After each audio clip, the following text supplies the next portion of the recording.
Tokyo Olympic में हिस्सा लेने वाले और पदक विजेता खिलाड़ियों को राष्ट्रपति रामनाथ कोविंद ने 11 अगस्त को चाय पर बुलाया। राष्ट्रपति भवन में जुटेंगे सभी ओलंपिक खिलाड़ी, सम्मानित भी होंगे।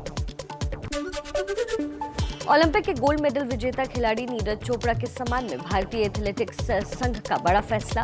हर साल 7 अगस्त को देश भर में होगा भाला फेंक प्रतियोगिता का आयोजन। एथलेटिक्स में देश के लिए पहला मेडल जीत कर लाने वाले ओलंपियन नीरज चोपड़ा ने एबीपी न्यूज से कहा, ओलंपिक में हमारी मेहनत रंग लाई। अब की बार 90 मीटर भाला फेंकने का लक्ष्य होगा। टोक्यो ओलंपिक में कांस्य विजेता पुरुष हॉकी टीम का हिस्सा रहे पंजाब के हर खिलाड़ी को 2 करोड़ 51 लाख का इनाम मिलेगा। नीरज चोपड़ा को भी इतनी ही इनामी राशि मिलेगी। राज्य के बाकी ओलंपियन खिलाड़ियों को 21 लाख मिलेगी। महिला हॉकी खिलाड़ी गुरजीत कौर और डिस्कस थ्रो खिलाड़ी कमलप्रीत कौर को 50-50 लाख रुपए का इनाम देगी पंजाब सरकार। दिल्ली के जंतर मंतर पर भड़काऊ नारेबाजी मामले में बीजेपी नेता अश्विनी उपाध्याय समेत 4 आरोपियों को 2 दिन की न्यायिक हिरासत में भेजा गया। 2 आरोपी विनीत और दीपक सिंह को 1 दिन की पुलिस कस्टडी में भेजा गया।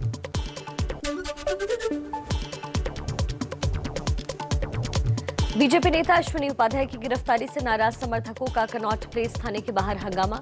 2 महिला प्रदर्शनकारियों को हिरासत में लिया गया। इलाके में सुरक्षा कड़ी की गई। भड़काऊ नारेबाजी के मुख्य आरोपी हिंदू रक्षा दल के अध्यक्ष पिंकी चौधरी की तलाश अब भी जारी। एबीपी न्यूज से बातचीत में बोले, मैं पुलिस के पास नहीं जाऊंगा, पुलिस मुझे आकर संपर्क करे। गाजियाबाद में दासना देवी मंदिर में साधुओं पर हुए हमले मामले में नया मोड़ आया। अश्विनी उपाध्याय की तरफ से जंतर मंतर पर आयोजित कार्यक्रम में भाग लेने के लिए आए थे साधु। मंदिर के महंत ने पुलिस पर भी उठाए सवाल। लोकसभा के पास हुआ ओबीसी आरक्षण संशोधन बिल आज राज्यसभा में पेश होगा। लोकसभा में कल बिल के पक्ष में कुल 385 वोट पड़े, विरोध में एक भी नहीं। बिल के कानून बनने के बाद राज्यों को ओबीसी लिस्ट बनाने का मिलेगा अधिकार। सूत्रों के मुताबिक राज्यसभा में अगर ओबीसी संशोधन बिल आज पास हो गया तो संसद का मानसून सत्र आज ही खत्म होने की संभावना। राज्यसभा में हंगामे के बीच विपक्षी सांसदों की ओर से की गई बदसलूकी। विपक्षी सांसदों ने काला बैंड और काले कपड़े पहनकर विरोध किया। रूल बुक की कॉपी सभापति की तरफ फेंकी। सरकार बोली, हंगामा करने वालों पर कार्रवाई की जाएगी।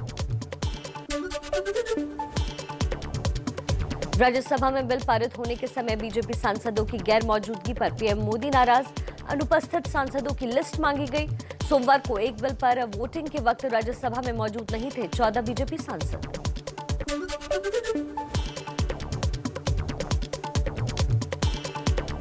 देश भर में एनआरसी लागू करने को लेकर अभी कोई फैसला नहीं, सरकार ने संसद में जानकारी दी। लोकसभा में गृह राज्य मंत्री नित्यानंद राय बोले, अभी जनसंख्या रजिस्टर अपडेट करने का काम चल रहा है। जम्मू कश्मीर में अनुच्छेद 370 हटाए जाने के बाद से सिर्फ 2 बाहरी लोगों ने वहां संपत्ति खरीदी। केंद्र सरकार ने लोकसभा में जानकारी दी। रीता बहुगुणा जोशी की शिकायत पर बीजेपी ने जितेंद्र सिंह बबलू को पार्टी से निकाला। 4 अगस्त को ही बीएसपी छोड़ बीजेपी में शामिल हुए थे। जितेंद्र सिंह बबलू पर 2009 में रीता बहुगुणा के घर पर आग लगाने का आरोप। यूपी समेत 5 राज्यों में होने वाले चुनाव से पहले वहां की जनता का मूड भांपने के लिए बीजेपी नमो ऐप पर सर्वे करवाएगी। पीएम मोदी को भी सर्वे के बारे में जानकारी दी जाएगी। किसानों की नाराजगी दूर करने के लिए यूपी में बीजेपी का बड़ा प्लान। गन्ना क्षेत्र की 104 विधानसभाओं में घूमेंगे बीजेपी के किसान नेता। तकरीबन 200 किसानों को योगी से मिलकर समस्याओं का समाधान निकाला जाएगा। मिजोरम से सीमा विवाद को लेकर पीएम मोदी से मुलाकात के बाद बोले असम के सीएम हेमंत बिस्वा शर्मा। गृह मंत्री अमित शाह की वजह से दोनों राज्यों में शांति कायम हुई। लगातार पीएम और गृह मंत्री के संपर्क में रहा। बिहार के सीएम नीतीश कुमार ने हजारों करोड़ की परियोजना का शिलान्यास और उद्घाटन किया। कहा, कोरोना से मौत पर हमने 4 लाख तक का मुआवजा दिया, लेकिन कभी प्रचार नहीं किया। दूसरे राज्य 50,000 देते हैं, विज्ञापन छपवाते हैं।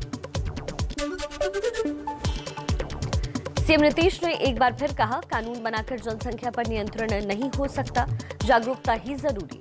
ये ऐलान भी किया कि बिहार में अगले 5 साल तक जनसंख्या कानून लागू नहीं होगा। कुछ और खबरों का रुख कर लेते हैं इसी तरह फटाफट अंदाज में।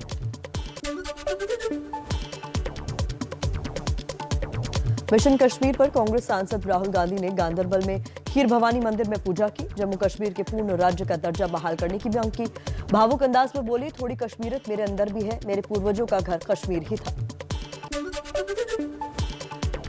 पंजाब के सीएम कैप्टन अमरिंदर सिंह ने गृह मंत्री अमित शाह से मुलाकात की। चुनाव से पहले केंद्रीय बलों की 25 कंपनियां तैनात करने की मांग, सुरक्षा का हवाला देकर कृषि कानून रद्द करने की भी मांग की। पंजाब कैबिनेट में फेरबदल की चर्चाओं के बीच दिल्ली में सोनिया गांधी से मिले सीएम अमरिंदर। 10 जनपद पहुंचकर मुलाकात की। पंजाब के प्रभारी हरीश रावत भी उनके साथ मौजूद रहे। बैठक के बाद कहा, पंजाब सीएम के उठाए गए कदम से पार्टी अध्यक्ष संतुष्ट। यूपी के मिर्जापुर में गंगा का रौद्र रूप, जलस्तर खतरे के निशान से ऊपर पहुंचा। सदर और चुनार तहसील के करीब 100 गांव जलमग्न हुए। हर घंटे 2 सेंटीमीटर बढ़ रहा है गंगा का पानी। प्रयागराज में उफनती नदियों का पानी सड़कों से लेकर गांव और खेतों में मचा रहा है तबाही। लगातार तीसरे दिन गंगा और यमुना का पानी खतरे के निशान के ऊपर।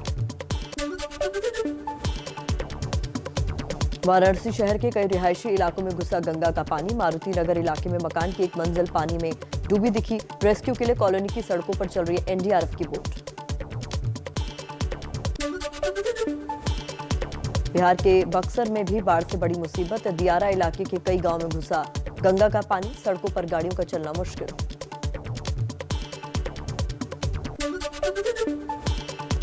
भागलपुर में नेशनल हाईवे का बड़ा हिस्सा एक ट्रक के गुजरते वक्त धंस गया। गाड़ियों की आवाजाही ठप हुई। झारखंड की ओर भी जाता है यह रास्ता।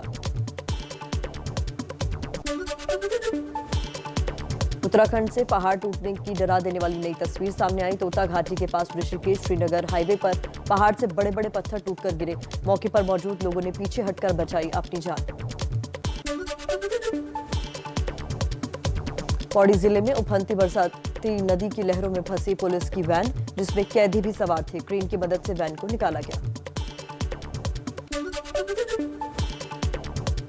केंद्रीय स्वास्थ्य मंत्रालय का दावा, देश में कोरोना के नए मामलों में कमी आई। पिछले 24 घंटे में 28,404 संक्रमित लोग मिले। आधे से ज्यादा केस अकेले केरल में। लुधियाना के 2 स्कूलों में कुल 20 बच्चे कोरोना संक्रमित हुए। सभी बच्चे 9वीं से 12वीं क्लास के। दोनों स्कूलों को 24 अगस्त तक बंद किया गया।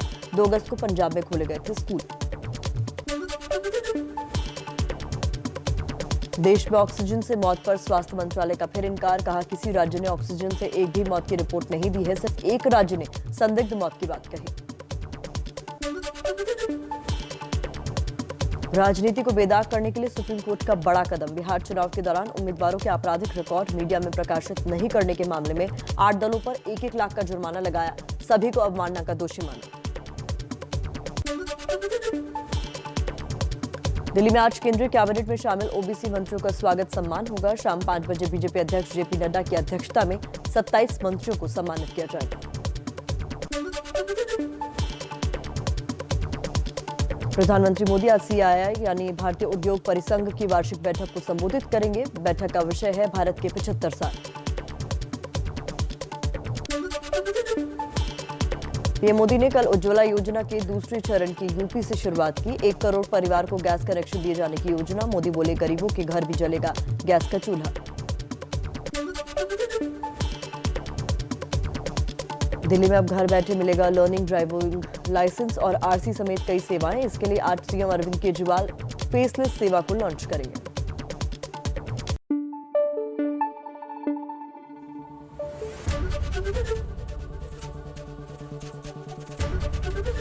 एबीपी न्यूज आपको रखे आगे।